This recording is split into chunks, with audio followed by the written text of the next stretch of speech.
Olá, meus amores, como foi o final de semana de vocês? Foi bem?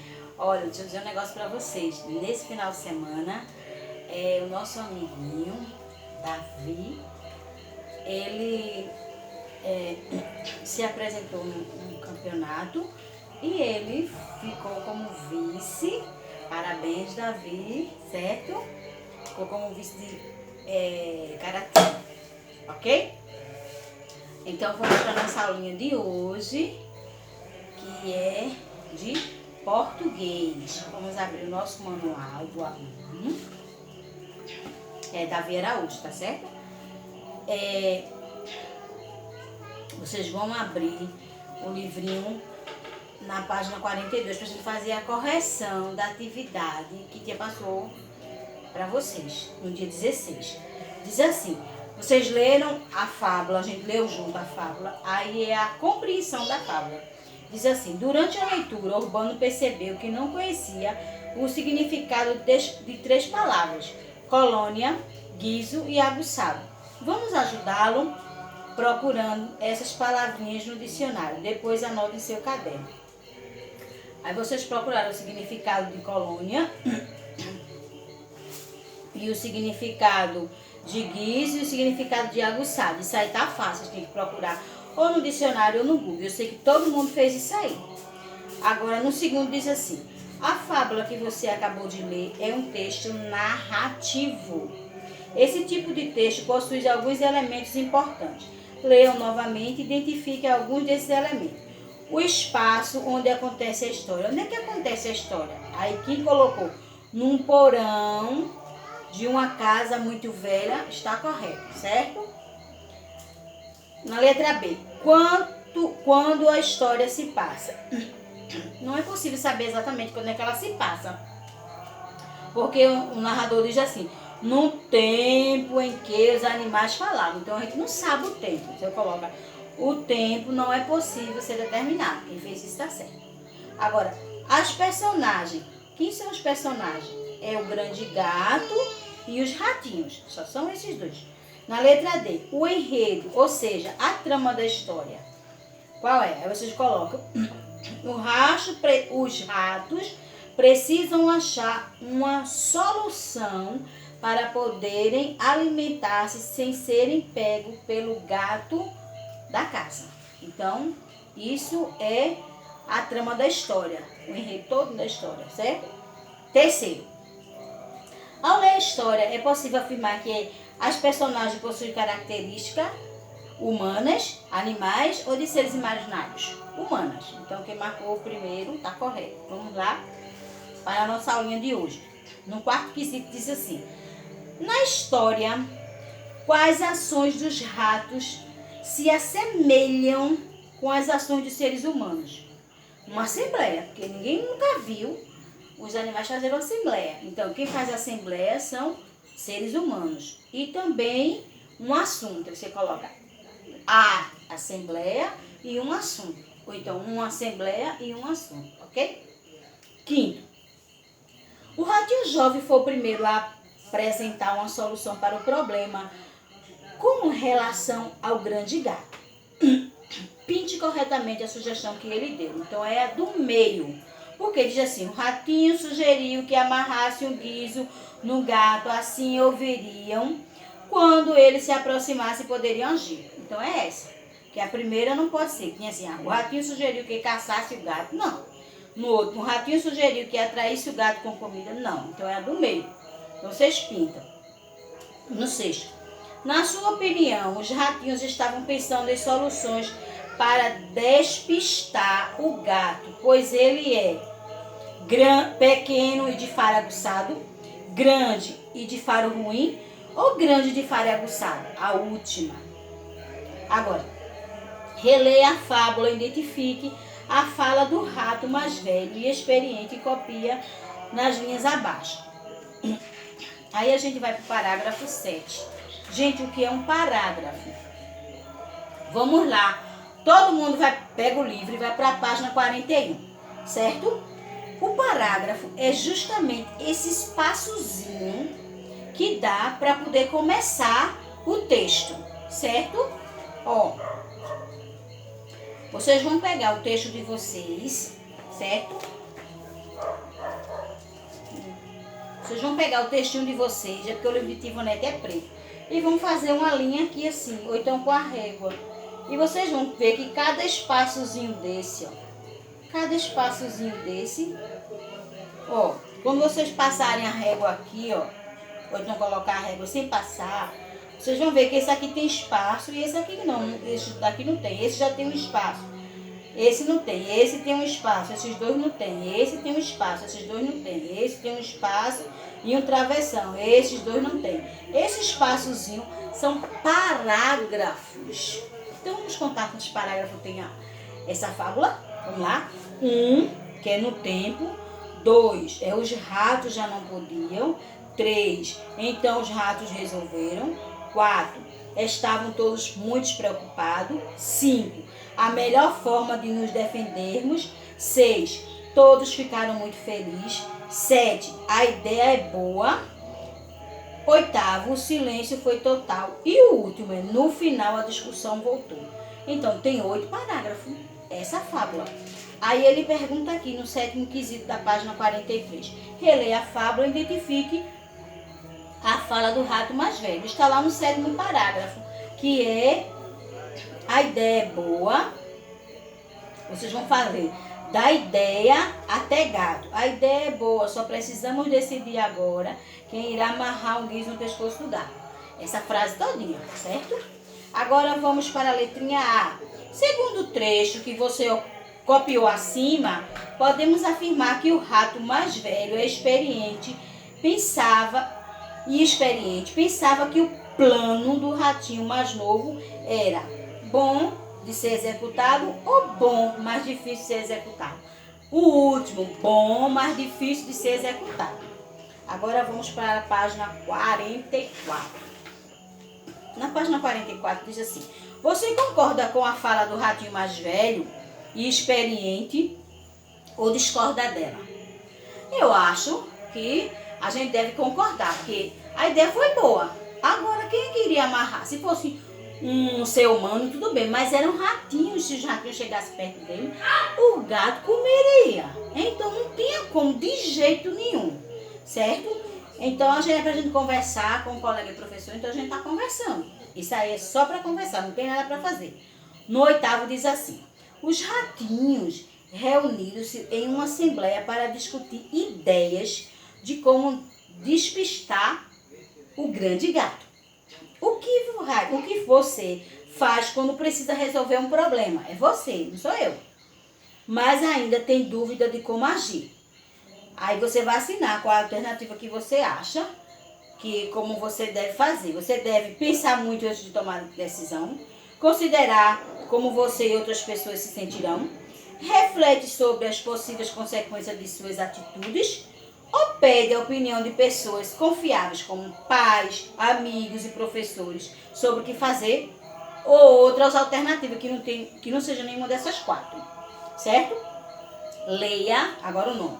Leia novamente a última linha da fábula, que é a moral, é onde passa o ensinamento pra gente de toda a fábula. Aí ele diz assim: falar é fácil, fazer é que é difícil. Você sabe o que é uma moral da história? Explique com suas palavras. Então eu vou explicar com as minhas, eu vou explicar com a sua, que você entendeu. Então, moral é simplesmente um ensinamento útil ou lição prática que pode ser extraída da história lida. Eu aprendi com essa fábula que falar é fácil, mas agir é difícil, fazer é o que é difícil. Então, isso aí foi uma mensagem, uma experiência, um ensinamento que passou para mim. Na letra B, troque ideias com o professor e colegas sobre ensinamentos que a moral da história que você leu pode trazer para a vida das pessoas. Olha aí, no caso, você diz assim: oxe, eu vou fazer, você vai fazer tal coisa. Impossível, você está falando, mas não quer dizer que você vai fazer, porque para falar é muito fácil a gente dizer. Eu posso chegar e dizer assim: eu vou lá no oceano e vou fazer um buraco, vou tirar aquela água toda de lá. Para falar eu falo, mas fazer, que são elas, é difícil, não é isso? Então, no 10º, isso aí, a letra B, só é pra gente conversar. na letra B, no 10º, que diz assim: essa história trata especialmente de ingratidão, de mentira, de comodismo ou de esperteza. De comodismo, certo? Porque o gato queria sempre comer os ratinhos, certo? Comodismo. Agora, gente, a página 45, vocês vão fazer em casa. Casa vocês já estão. Veja bem, eu vou dar uma explicação. Vocês vão fazer isso num caderno. Agora, eu quero que bata uma fotinha e manda pra mim. Não precisa ser no mesmo dia, mas se quiser mandar no mesmo dia para não acumular atividade, manda. Certo? Diz assim. Anitta, quero... Veja bem o que o Urbano está falando. Anitta, quero sua ajuda para encontrar uma solução para o problema dos ratinhos da fábula e Assembleia dos Ratos. E não sei o que poderia ser feito, mas tenho uma ideia. Então, vocês vão dar outro final para a história. Vocês podem dizer assim que eles conseguiram fazer com que o rato, o gato saísse de lá. Vocês vão dar outro final para a história. Estão entendendo? Aí vocês vão escrever, não precisa... Aí aquele diz assim: pense em algo diferente da ideia de amarrar o guiso no gato e que possa realmente ser realizado pelos ratinhos. Se quiser, a moral da história também pode ser mudada. E também ele diz assim, cadê? A professora Fernanda, mas não é Tivonete. Você tem alguma sugestão? Qual é a sua ideia? Reescreva a fábula, modificando o final da história. Não precisa de você reescrever a fábula. Eu só quero o final da história modificado, certo? E se vocês também quiserem modificar a moral da história, também modifica, certo? E manda para mim. Só isso, tá? Melzinho com mamão. Agora, veja bem. O que é uma fábula? A gente já viu que é um texto que passa ensinamentos. E são os animais, sempre são animais, certo?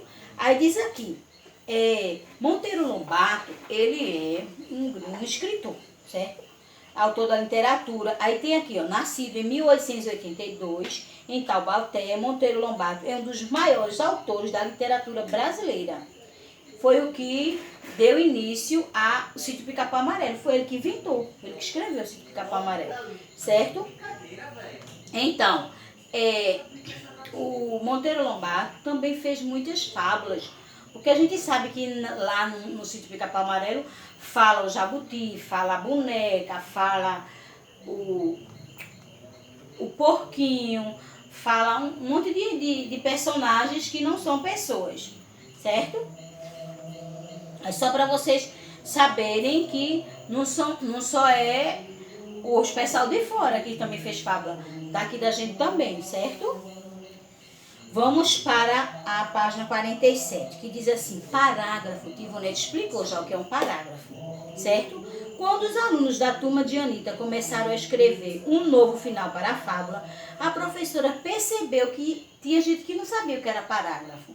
Lembra-se que quando a gente estava fazendo a atividade na sala, dizia, gente, ó, parágrafo, explicando o que era parágrafo, certo? Então, parágrafo é sempre aquele espaçozinho que a gente vai começar. Aí aqui ele explica, ó. E você sabe o que é um parágrafo? Aí vocês podem colocar. Parágrafo é uma divisão de um texto escrito, indicado pela mudança de linha, composta de uma ou mais frases que mantém maior relação de sentido entre si do que com o restante do texto, certo? São as frases e que é aquele espaçamento, mas não é para você escrever só o espaçamento, isso aí que eu falei, certo? Aí ele está explicando aqui embaixo o que é um parágrafo. No tempo em que os animais, esse espaçozinho aí onde está a setinha, é um parágrafo, certo? Tivonete já tinha explicado e aqui está explicando direitinho para vocês. Então, só é até aqui, hoje na página 47. E sim, e todo parágrafo se começa com letra maiúscula.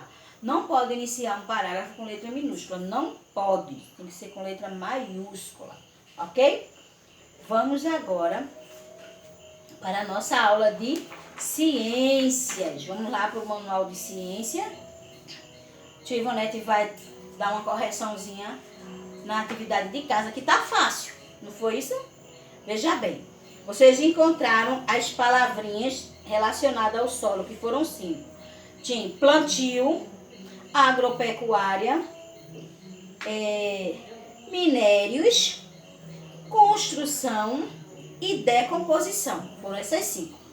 No 2, assinale as alternativas que correspondem ao uso e aplicação da argila. Para que a argila serve? Para fazer tijolo, telha e objetos decorativos. Essas 3. A última não. Quem marcou as 3 está o correto. Terceiro, Massauro ficou confuso com a relação da agropecuária com o solo.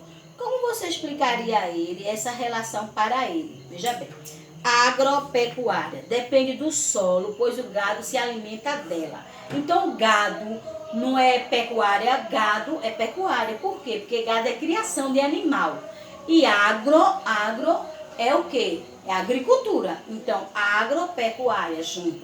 Então, é a criação de matos para os animais se alimentar. Certo? Quem foi que fez isso está correto. Agora, qual a relação do gado com a agropecuária? Agropecuária é a criação do gado, certo? Ele pergunta, qual é a relação do gado com a agropecuária? É a criação do gado. Pronto, no quarto quesito, que é o de hoje que a gente vai fazer, na página 29, diz assim. Vamos fazer a cruzadinha. Na letra A diz assim, a compostagem serve para reciclar quais tipos de resíduos sólidos. A compostagem serve para quê? Aí, na letra A, a gente vai colocar orgânico. Os materiais orgânicos é que se decompõem, certo? Orgânico, o que apodrece, certo? Na letra B, que tipo de organismo se decompõe da matéria orgânica? Os decompositores. Então, na letra B é decompositores. Letra C. De onde são retirados os metais utilizados na armação da janela? Para fazer uma janela, de onde são tirados esses materiais? São tirados dos minérios. Escreva aí, minérios. Letra C é minérios. Letra D. Dê o nome de um recurso natural obtido das árvores que é usado na construção de casas. Madeira. A madeira não é tirada das árvores? Letra E. A areia é utilizada para obter qual material de construção? A areia é utilizada para obter que material de construção para fazer casa? Argamassa, com 2 S, tá? Agora, no quinto quesito, vocês vão fazer o quê? Desenhar e nomear. O que é nomear? Escrever um nome. No espaço abaixo, 3 objetos que são feitos com matéria-prima proveniente do solo. Aí, no caso, vocês podem colocar assim, uma mesa. Aí, escreve embaixo, madeira. Que a mesa não é da madeira? Aí, vocês podem colocar um anel, que é minério. Por que não fez um anel? Vocês entenderam? São 3 e o nome do... E nomear a matéria-prima. Faz o produto e escreve o nome da matéria-prima. Ok? Eu disse, vou dizer mais outro. Tijolo, aí bota embaixo argila. Ou barro. Entendeu? Agora, no sexto quesito, diz assim. Por que os organismos decompositores são chamados de recicladores de matéria orgânica? Aí vocês vão botar. Porque eles utilizam a matéria orgânica morta como alimento, reutilizando os nutrientes que nela estavam presentes para si próprio ou desenvolvimento no ambiente. Certo? É para isso que esse assuntozinho que vocês têm tudinho aqui, ó. Nessas partezinhas que a gente está lendo. Isso aí mesmo está na página 25. Sétimo quesito diz assim. Partindo do número 1, siga a ordem numérica entre as linhas e pinte os círculos com a mesma cor. Você encontrará o nome dado ao tipo de material que se degrada naturalmente no meio ambiente. Escreva no quadro abaixo. Gente, numeração de 1. Já começou do 1. Aí a gente vai procurar o 1 aqui. Achei 1 é a letra B. Aí eu pinto a letrinha B, que é do 1. Vamos dizer de azul. Aí, depois de 1 é que? 2. Vou procurar o 2. O 2 está aqui, ó. Aí é I. Aí eu pinto o I também de azul. Aí 1, 2, 3. O 3 é o O. Aí eu pinto o O de azul. Depois de 3, 4. Você vai fazendo até chegar de cada linha é 1. Então a gente tem uma linha, 2, 3, 4, 5, 6, 7, 8, 9, 10, 11, 12. 12 linhas. Certo? Entendeu? Pronto. Lembre-se que é a mesma cor. Aí embaixo vai dar uma palavrinha. Começa com bi, ó. E o resto eu não posso dizer não, porque assim já é demais, né? Pronto. A página 31 vocês vão fazer em casa. Vê como tá fácil. Tem uma cadeira aí. Aí você vai colocar. A cadeira é feita de madeira. Que a madeira vem da árvore. Aí, já disse a primeira. Aí, suco. Aí, suco de quê? De laranja. Suco de laranja é feito de lá, que vem de lá. Ok? Aí, isso aqui é ervilha. As ervilhas são que vem lá e pronto. Tá fácil. Só são os 3 aí. Sim, esse apontador também é de madeira e o lápis também é de madeira. Ok? Agora vamos para a página 32, porque a página 31 é para vocês fazerem sozinhos. 32 comigo agora. Veja bem, os cuidados com o solo, a gente tem que ter cuidado com o solo. Principalmente quando a gente vai plantar nele, certo? Aí, em sua opinião, por que o homem está virando o solo antes de acomodar as sementes? Porque a terra tem que estar fofinha. Se a terra estiver dura, pisada, a plantinha não desenvolve. Tem que estar cavando para a terra ficar fofinha e também para entrar ar e água. O ar tem que entrar ali, certo? Aí quando a gente mexe, o ar entra.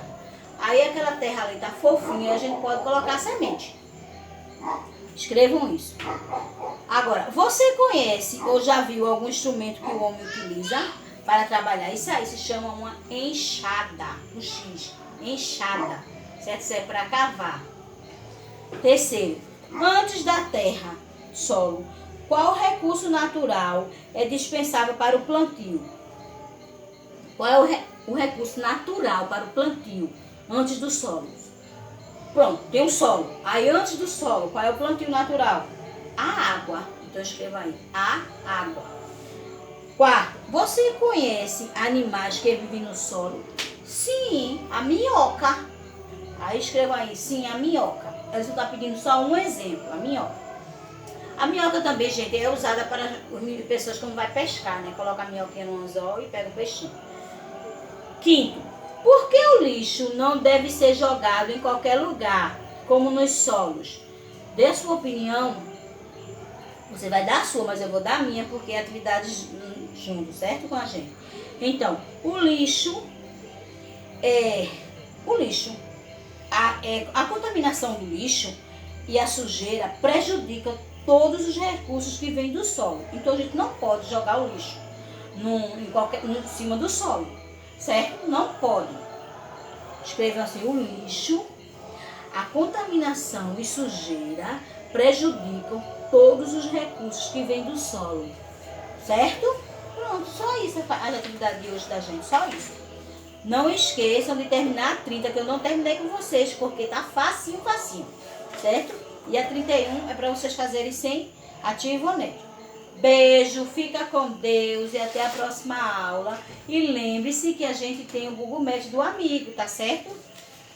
Não esqueçam, de jeito maneira. 9 para a turma da manhã e 3 para a turma da tarde. Tchau, meus amores. Fiquem com Deus.